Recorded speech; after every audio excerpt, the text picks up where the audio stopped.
Morning, welcome to the mini vlog.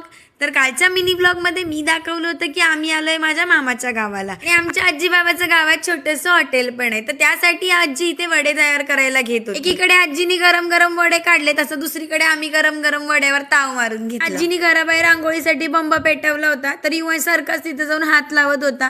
तर ओंकार त्याला भीती घालत होता चटका द्यायची. मग मी, ओंकार आणि युवांश आम्ही तिघच शेतामध्ये जायला निघालो. शेतावर पोहोचलो तर मामानी रात्री गोट्यात बांधलेल्या गाई म्हशी सगळ्या बाहेर आणून कालही दाखवलं की मामानी मस्त फुलांची शेती केली. तर मामा तीच फुलं तोडून आज कॅरेट भरायला घेतले होते मामा. आणि जिथं मामाने फुलांची लागवड केली होती बरोबर त्याच्याच खालच्या वावरात मस्त गहू सुद्धा लावले. आणि वावरात न चालताना चपला पूर्ण मातीने भरल्या, तर चपला जड झाल्या होत्या, त्याच्यामुळे आम्हाला नीट चालता पण येत नव्हतं. पुढे गेल्यावर मामाने मस्त आम्हाला बोरं काढून दिली. त्यानंतर झाडावर चोरून अशी ताजी ताजी आवळे सुद्धा काढून दिले. शेतावरनं मग परत आम्ही घरी गावात यायला निघालो. तर बाबांनी मस्त इथं गरम गरम जिलब्या काढायला घेतल्या होत्या.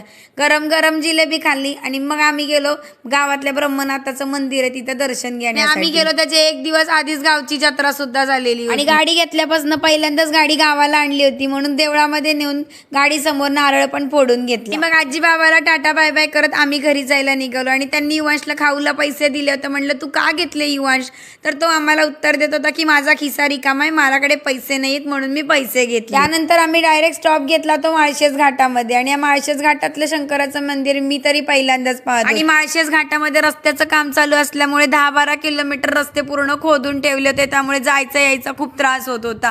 आणि एखादा 2 व्हीलरवाला जर येत असेल त्याचं तर पूर्ण मरणच होत असेल धुळीने. मग पोटात कावळे ओरडायला लागले म्हणून पुढचा स्टॉप घेतला मशाला नाश्ता वगैरे केला. आणि या पोराचे कान फुल शार्प, त्याला गुंगराचा आवाज येत होता म्हणजे इथे कुठेतरी उसाचा रस मिळतो, म्हणून तो मम्मी पप्पाला घेऊन उसाचा रस प्यायला गेला. घरी गेल्यावर थोडासा आराम केला. संध्याकाळी पेट्रोलच्या निमित्ताने बाहेर पडलो. असाच होता आजचा छोटा मिनी व्लॉग. भेटू पुन्हा नवीन व्लॉग मध्ये. बाय.